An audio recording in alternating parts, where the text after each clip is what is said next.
Good morning, Journalism 314. I am Betsy Ross, and we are so glad to have you here as we kick off the spring semester. Doesn't feel like spring, but we are kicking off the spring semester, and thank you so much for being with us. My name is Betsy Ross, as I said, a proud graduate of Ball State University, Chirp Chirp, and we will be doing probably on Tuesdays or Wednesdays every week an update, whether it's going to be on video, whether it's going to be posting a link, an article that you should be reading as part of this class, one or the other. You will have it by midweek, whether it's Monday, Tuesday, or Wednesday. Today it's Tuesday, next week it could be Monday. But just make sure that you check every week, because the information that we have on our lectures and on the links to the articles that I'm going to be posting, all of that will be on the quizzes that we will have as we go on. And it's pretty simple.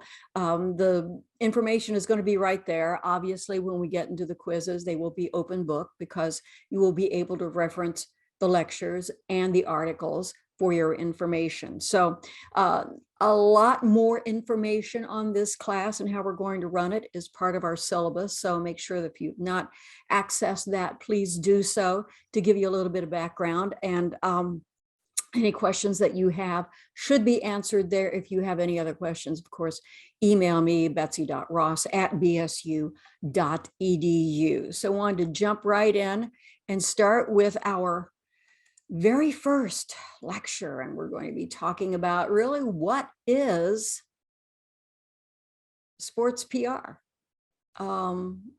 It's something that a lot of people talk about. A lot of people talk about in broad terms. We're going to be talking about that in broad terms as well, but it's going to be a little more background information and really what it means to the sports industry, because it was one of these things that sports PR, you kind of just put out a game wrap up and sent it to everybody. And obviously it's much more than that now. So what is sports PR? The definition: it is public relations for sports teams and individual players. It's about building media relationships with sports journalists and getting publicity for athletes through earned media channels, both online and offline. That's one thing that we have to really keep in mind. Not only are we doing sports PR for newspapers, yes, newspapers still cover sports, newspapers, print, television, radio, talk shows. Not only are we doing PR for them, but we are doing PR for all the social channels that teams have, that universities have. So there is a wide range of information that a sports professional, a sports PR professional, has to get out.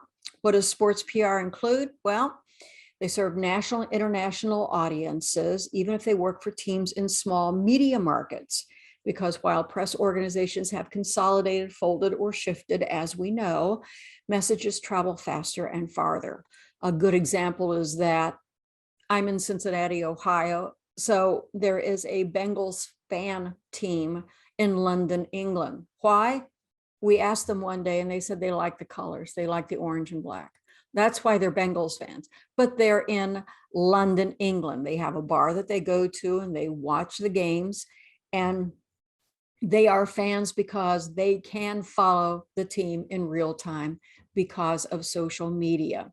A sports PR specialist helps facilitate relationships between media and teams and athletes, between fans and athletes and teams, and businesses and fans and teams. It's all very important. The job of sports public relations is to help foster and maintain those ties. It takes time, it takes patience, it takes listening, it takes respecting the roles of everyone. We have seen the damage that sports figures can do, usually shooting themselves in the foot, usually on social media. It happens. Sports PR, sometimes you are, as a sports PR professional, called in to clean up the mess, to make the statement saying, I really didn't mean what I just said, but that's part of your job as well. So let's get down to the nitty gritty. How much are you going to make? Well, there's a good chance you're not going to get rich. But there is a 100% chance that you get to work in sports, which is a whole lot of fun, because our company, Game Day Communications, works in sports. and it's fun. You know, I get to go to games and they pay me to go to games. That's not a bad gig. You're going to get rich? Well, salaries for sports information directors and PR professionals. Let's start with college and universities. Part-time, you do it maybe for $10,000. If you're full-time in a big school, yes, we're talking about the SEC. If you're at a big school, it could be in a solid six figures.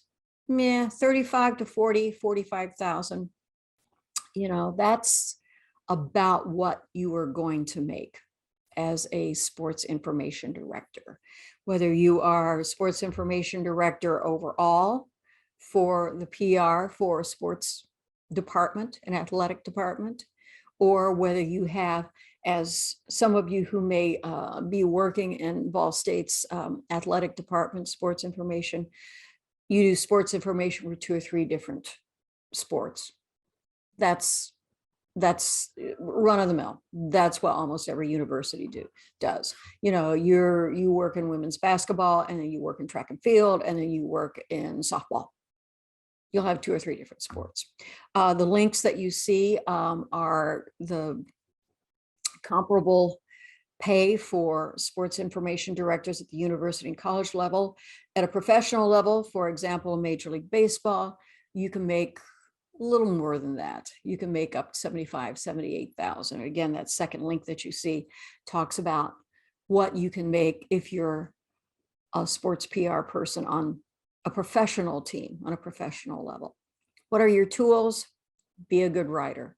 Number one, that's the most important thing that you can do.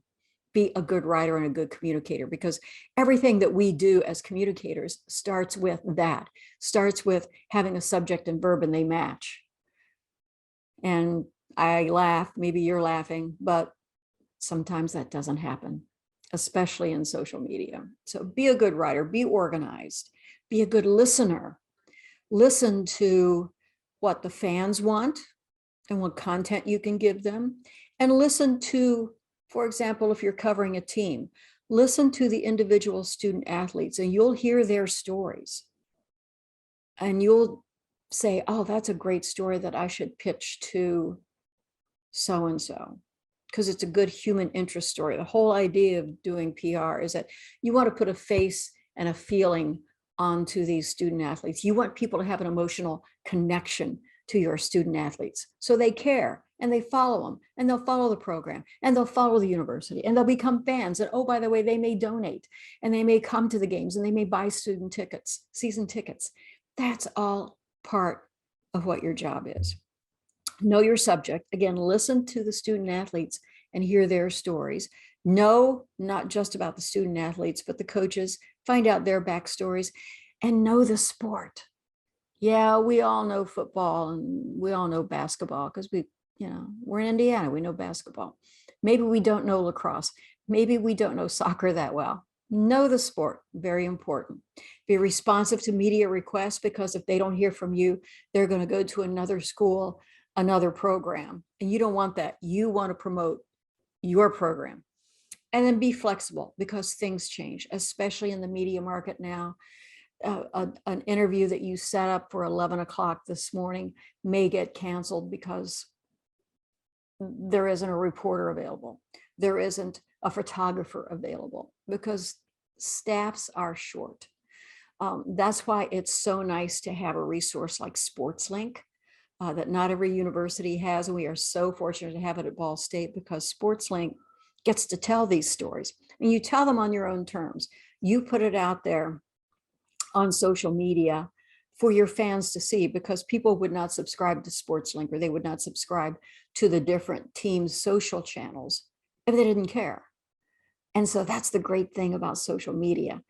There's a lot of horrible things, but there's a great thing about it. And that is, you get to tell your own story to people who have opted in and said, I want to learn more. So you have an audience. If you got a great idea for a story, pitch it. And don't give up if the first time it gets turned down.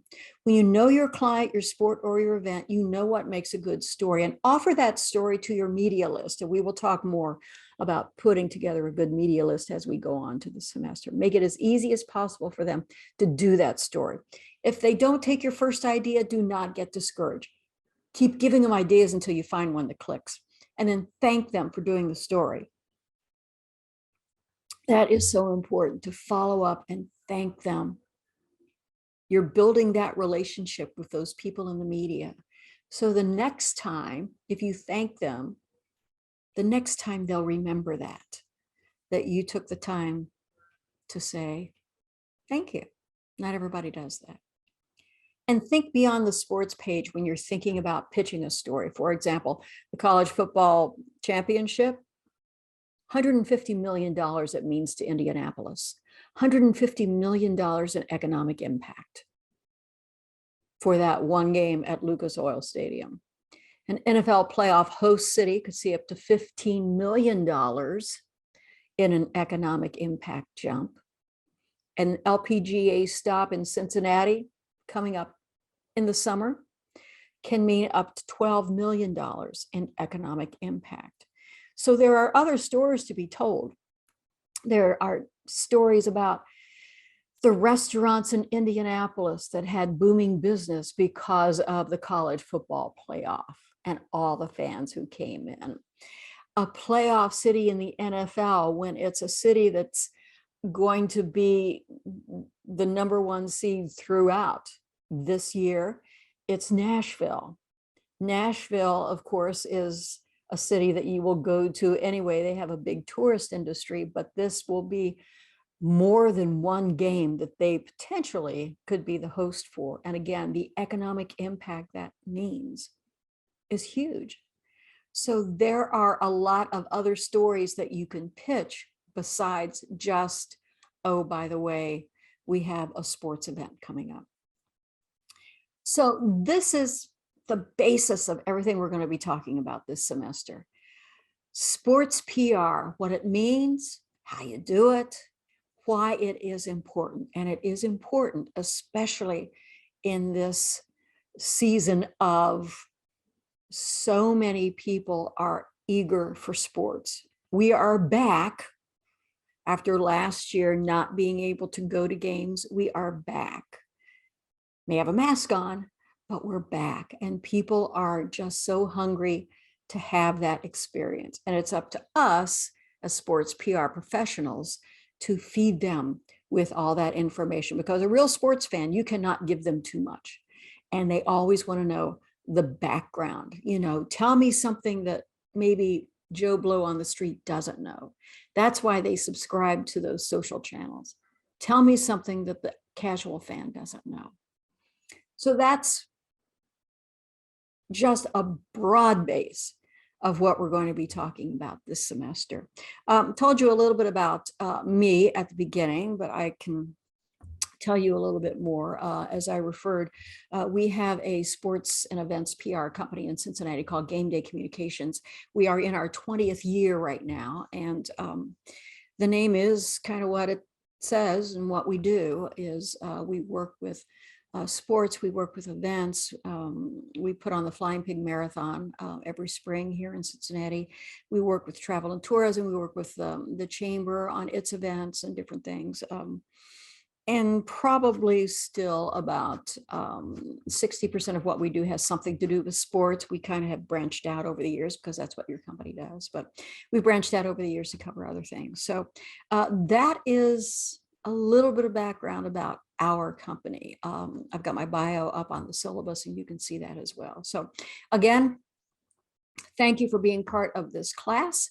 As we go through, we will embellish a little bit more about some of the points that I brought up here, and we'll be doing some other exercises as well. If you have any other questions about this, please just email me, betsy.ross@bsu.edu. And so make sure that you check the assignments for whatever the update's going to be, again, whether it's going to be video or whether it's going to be links of articles that you need to read that week. So that is our class for today. Again, thank you so much for being with us, and we will talk with you next week. Take care.